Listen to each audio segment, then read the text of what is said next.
Per usual, everything on this channel is for educational purposes only and is not intended as financial advice.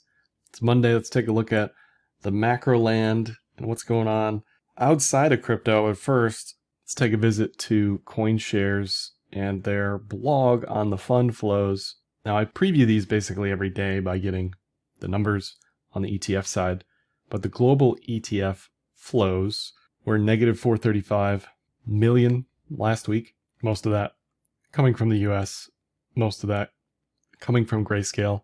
IBIT, Fidelity, ARK, the big winners of last week as far as flows are concerned.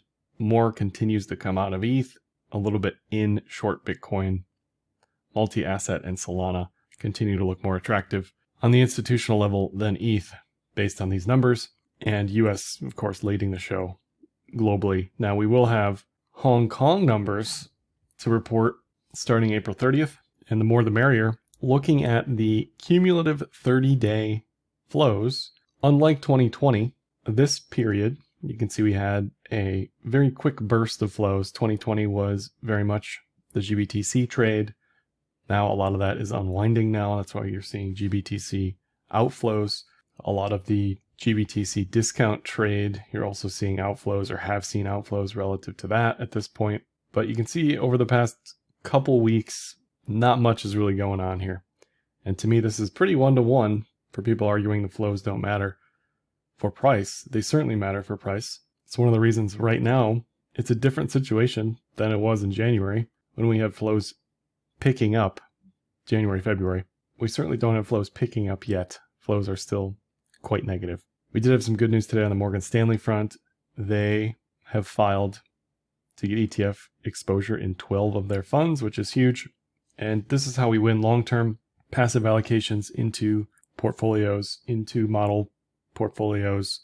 You can see these portfolios, these ETFs, whatever you want to call them for Morgan Stanley, products, I guess you could say, are not crypto-centric, Bitcoin-centric, even tech-centric, I wouldn't say, right? This is just sort of kind of all over the map, kind of EM, global type stuff. So very cool to see that.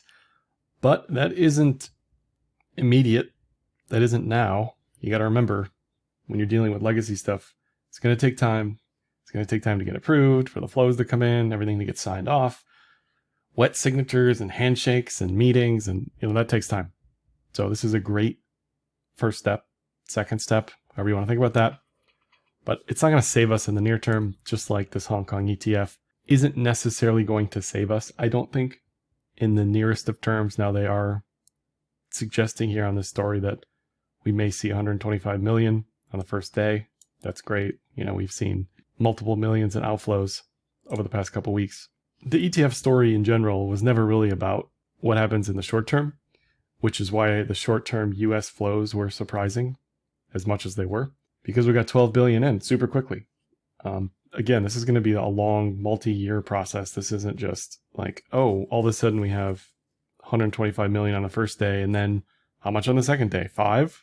And then what, right? Like, this is about what happens in weeks and months and years after these ETFs are launched, not what happens on day one. Okay, it's great. We could use the flows right now, right? But that's not going to be enough to save this chart, unfortunately, which continues to look weak to me, continues to look bearish to me, continues to suggest a move to 56. This would be an edge-to-edge trade. Eventually, you have your bearish TK cross, the first since the bullish cross in the low 40s.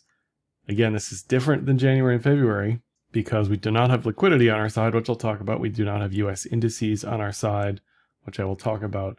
And obviously the flows are not on our side here. So that may change. Those things may change. This is headwinds, tailwinds conversation. Where are we on the pendulum? Is the pendulum swinging bullish or is it swinging bearish? We just had 6 months of very, very bullish activity, and it's okay. It's okay to go down. Markets go down. What the ETFs and the products do in the long term, they help amplify anything bullish, just as I think they will potentially amplify moves into the 50s here with the paper-handed holders potentially who got in, by the looks of it, around an average cost basis of 58 based on the flows. So this continues to lean bearish until we get a bullish TK cross on the daily. And if that's too slow for you, you can always watch the BitX 4-hour, which is the 2x ETF, It's been dead on the money here on this time frame since October. Entry, exit, entry, exit. Okay, it's been perfect. This would represent a bullish TK recross on the daily. And again, we are not there yet, right? I would love to be out here saying, oh man, this looks bullish. We have this pattern, we have that pattern. This may morph into the double bottom. This may morph into an inverted head and shoulders. This could be a lot of things, but it's way too early to call that. It's definitely going to take us to mid-May. But by mid-May, we will know how close to 56 we are or not. For some people, selling does not make sense for them. Doing nothing is appropriate. Continuing to DCA, amazing, in my opinion.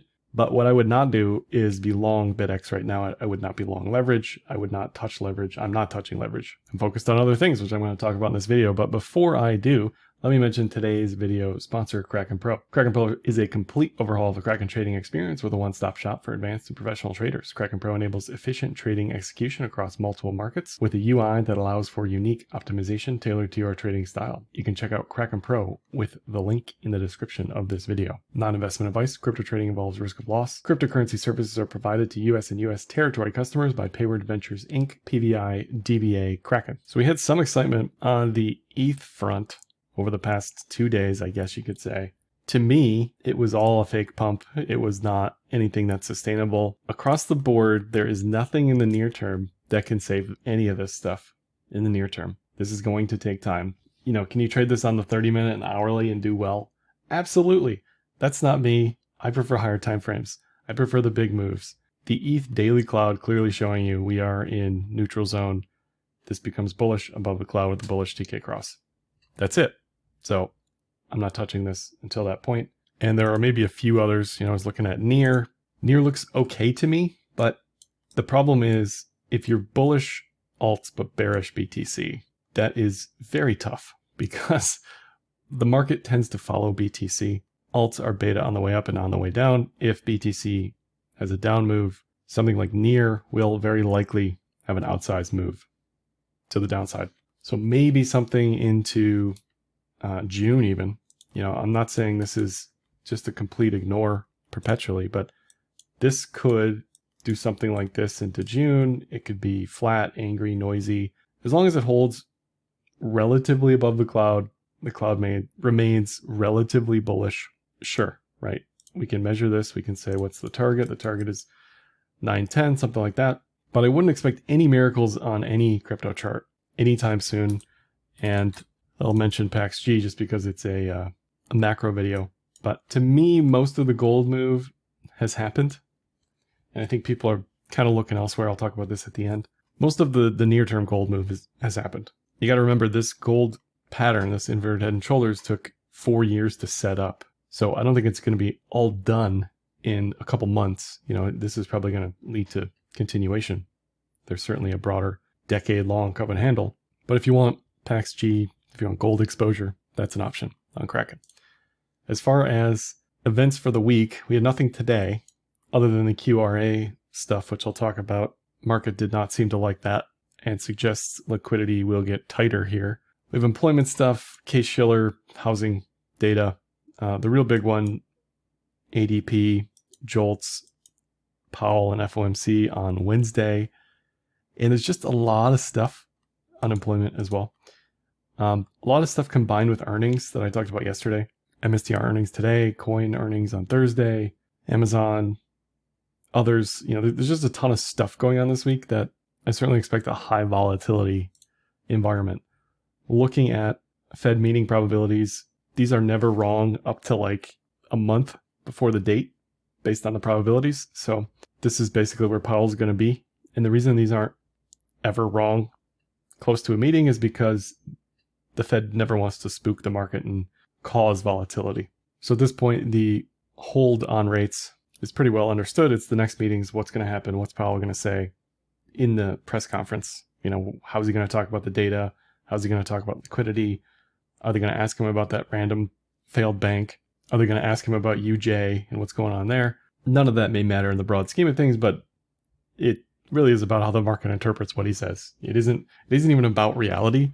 It's about how the market understands and absorbs what he's saying and then prices that in. So based on probabilities, we will not see a cut until September, potentially. If Powell says anything about a cut sooner than that, markets will be happy with that information.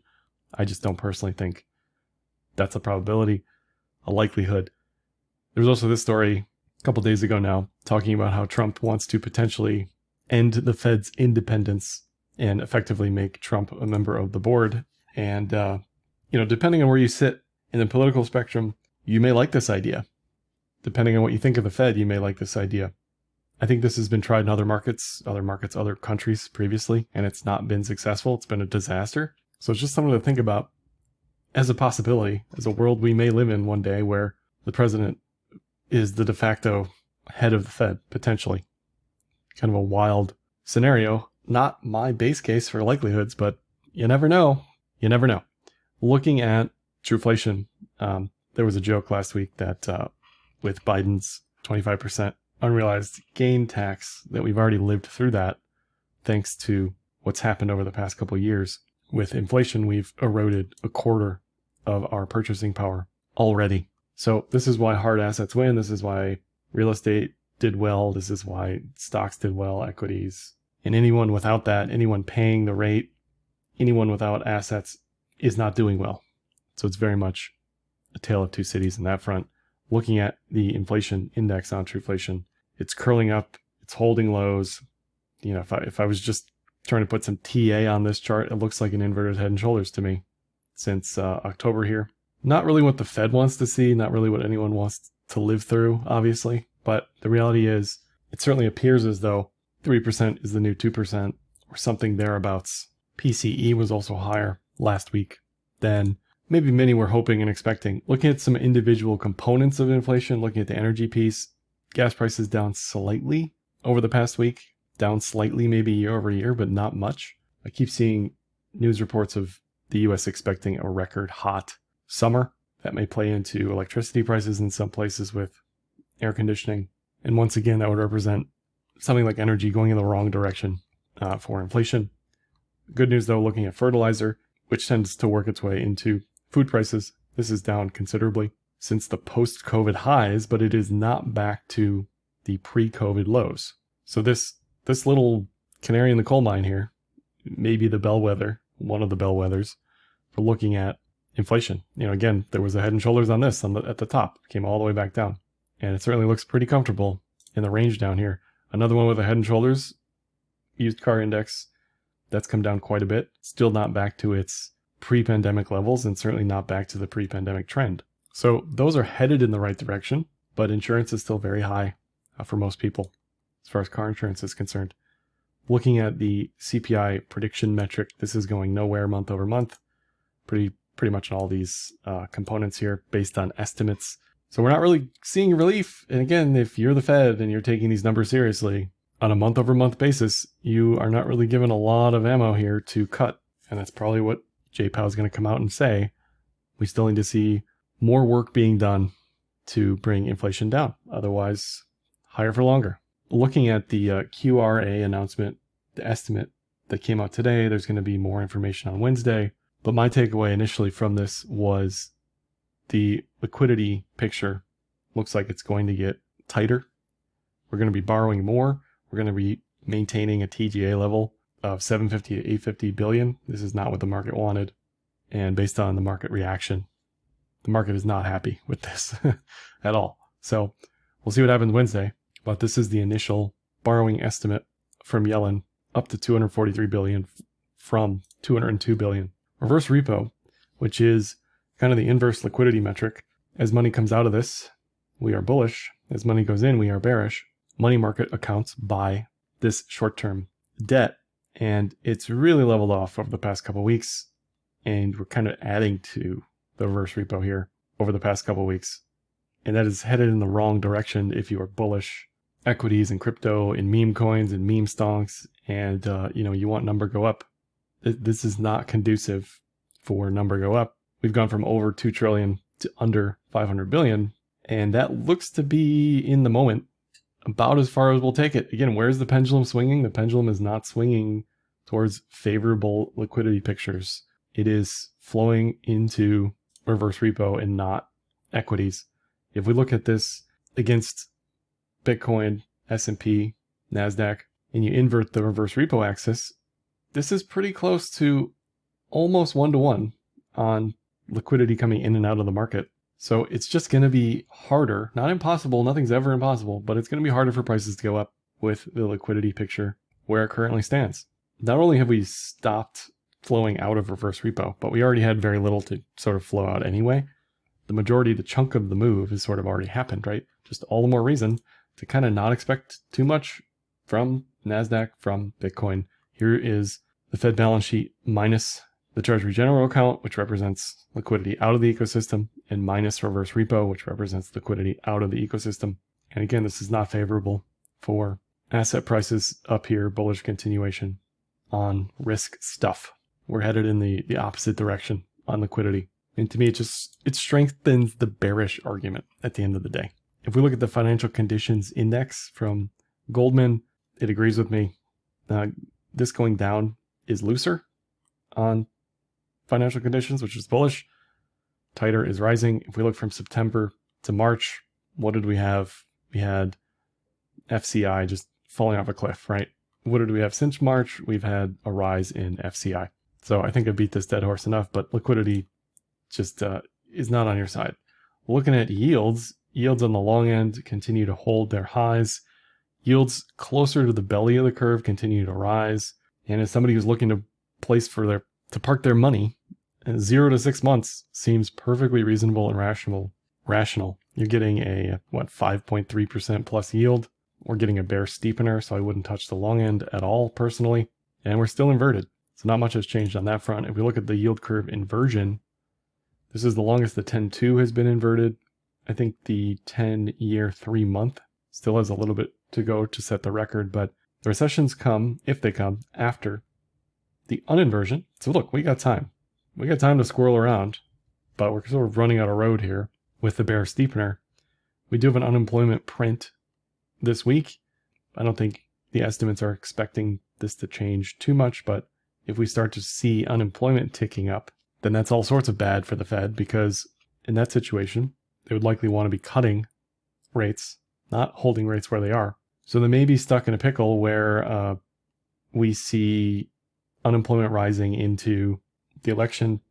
We see inflation holding at around 3 to 3.5%, and they may choose to cut anyway into an election.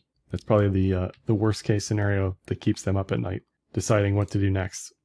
Looking at the GDP estimates, crazy positive at basically 4%, 3.9, whatever this is, from the Atlanta Fed. So the economy, still based on estimates, looking okay on that front.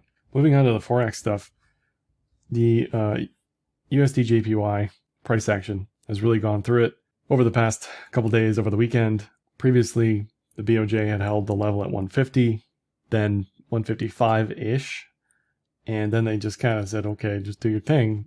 Briefly hit 160 and then got smacked down today a couple times, but you can see the market's kind of fighting that. My question is, what is the BOJ selling to prop this up? I don't think anybody knows yet. They haven't admitted to an intervention, but clearly that's what looks like what happened here. And everyone's assumption is this is not going to just magically hold at 155 or lower. It's just going to keep trying to go higher. As BOJ or as UJ was rising, Bitcoin did not like that either. I don't really know why we were inverse to UJ, but maybe it's just a general risk off sentiment. I don't think the BOJ is selling their BTC to prop up UJ. Just something else to pay attention to over the next couple weeks. Unfortunately, DXY still looks fairly bullish to me.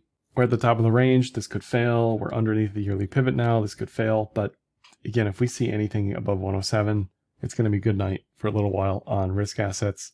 Ideally, this continues to hold in the range, but this thing just refuses to break down. And because the rest of the world is cutting before we are, it makes sense that DXY is stronger relative to the rest of the world. So this may just remain elevated until we start cutting potentially later this year. And that just means more headwinds blowing for risk assets. Looking at the S&P, it survived the initial plunge into the cloud just like it did in August. It took another couple trading sessions to eventually nose it down into the cloud. And that's probably what we're headed for. I think the sell in May and go away trade currently looks very much real. Best case for the bulls is it just chops around and does nothing. But I can't say that that leans particularly bullish. If we look at seasonality from Almanac Trader here, in election years, most of the bullishness comes in during the convention season, which isn't until July. All the more reason just to say, okay, you know what? May, June's kind of lost, potentially, right? Just another headwind. Just chalk it up to that column of bearishness until later in the year. And then Q4, which is where I think we're going to see fireworks bullish on the crypto side, that's where seasonality is also certainly more favorable relative to where we are now. You can slice and dice this even further, and you can say, as Ryan Dietrich has here, how has the S&P 500 performed after big starts to previous election years? And again, we're in this pocket of bearish expectations based on seasonality. We tend to do better after June into July onwards. So it just, I'm not looking for the bearish stuff. This is just what I see. And Ryan's fairly bullish most of the time across the board, and even he's pointing that out. This is QQQ, and this, it looks more bearish than S&P. The TK Cross is already bearish here. It's already closed into the cloud a bunch. I just think broadly, there's not much going on here. NVIDIA has helped. Chips have helped. Semis have helped, but I don't think there's too much going on in the near term. Looking at the Mag 7, NVIDIA has held above the cloud pretty impressively. NVIDIA continues to have good news on sales expectations from the rest of the Mag 7. It looks okay. It kind of looks like near, which is funny, but not funny in that they're both AI type plays potentially. This is the 4-hour. If this can close out of the 4-hour with a bullish TK cross, bullish cloud, sure, that may be a trade worth taking. But again, if the rest of the market is bearish, it may be hard to hold even in the NVIDIA price higher. SMCI also broke down. It's doing its best to try to break up again, but back to the 4-hour time frame, this is something to watch if you prefer the lower time frame entry signals. If this can get back above the cloud, bullish TK cross, love it. But it's currently in the midst of trying to figure out if it wants to break down further from the initial head and shoulders push through the cloud there. SMH, very much the same. The semiconductor ETF, kind of just middling here, not really much to do or say. Needs to be back above the 4-hour cloud there. Google, to me, continues to look the strongest of the bunch. This is the weekly time frame. Some sort of cup and handle here. Now, look, if the rest of the market collapses, Google will not be spared, but I think Google has more upside than most anything else in the Mag 7. So I continue to like this chart. Trend looks great. Meta's given back a bunch since discussing this last week. The weekly key June is at 382. And again, I don't know who's excited about buying this, even at 382. The problem is it's just done so well for so long that this needs to settle in on some relative value metrics relative to everything else to make sense. It just doesn't make sense up here to me relative to something like Google. Apple continues to look sideways choppy bearish below the daily cloud. Tapped to the daily key June today. It's up a bunch, but in general, most of these moves you're going to find above the daily cloud. That's where you want to be. That's why I talk about it all the time. Do they always go somewhere? No. But are they more likely to have a great move above the daily cloud? They are. So this just says you need tons of time for Apple. Microsoft, low time frame, 4-hour, on a little bit of a head and shoulders watch. Just again, not too exciting. For me, this needs to clear this head and shoulders. It needs to make some sort of higher highs eventually above the 4-hour cloud. Otherwise, that's just an avoid for me. Amazon also middling, not much going on there. And if the Mag 7's sort of struggling, it makes sense that the QQQ index isn't really going anywhere. Tesla has had quite a few days here. I think a lot of this has been a short squeeze. There was record shorts, according to Zero Hedge, on Tesla as of this morning. Those continue to get blown out. At least it's back above the 4-hour cloud. I'll give it that. But looking at the daily, again, most of the action happens above the daily cloud. Now, can you be a hero and catch a knife and say Elon's going to save the world? Absolutely. That'll work out for you about 5% of the time. But I heard a lot of that from 200 to 150 on the way down as well. So I will be a Tesla bull on the TA as long as we're above the cloud with a bullish TK cross and a bullish cloud. Until that point, to me, again, it's just, it's exciting, I guess, in the intraday, but trend-wise, it's not for me. Netflix 4-hour, again, this is a bear flag. This does not look good in the near term. Looks like it wants to go lower. So on tech, there just really isn't much to say. Coin got spanked today. Coin was down 5%. Yesterday, I misspoke. I said I was long-term bearish. What I meant was I was long-term bullish, short-term bearish. Again, if I can get a pop into earnings and get out of my long-term coin positioning temporarily, I'll love that. I'll be back someday. Gold, we talked about this earlier, but it looks fine, right? It spent 4 years sort of making this inverted head and shoulders and or megaphone thing, depending on how you want to draw this. It looks bullish. It continues to look bullish. You've got Asia buying like crazy. You've got Asian volume up a lot, significantly, right? This isn't US volume. Just another look at that relative to what Xi had said months ago. So you do have what looks to be a perpetual bid from Asia, not necessarily from the US, but as many gold bugs suggest, this may continue to go higher. What I think is more actionable in the near term is stuff around gold, other precious metals, other commodities. This is copper. The chart continues to look amazing to me. I don't have volume on here, but we had a ton of volume come in at around 45 to try to sell this lower, and it couldn't. Another head and shoulders, inverted head and shoulders, looks great. I added to this position today. WPM, again, precious metals miner in Canada. These charts look much more tradable than crypto here, right? Crypto spent years mooning while this stuff did nothing.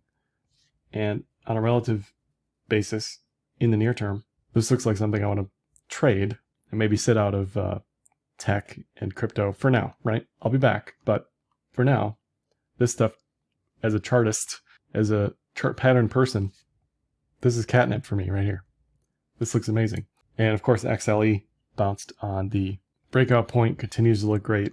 Commodities rising, also probably not the best thing for inflation, but from a trading perspective, these charts look phenomenal relative to the rest of the market. I'll just leave you with this commodities super cycle graph, which is essentially arguing we're going to see an upswing in commodity prices.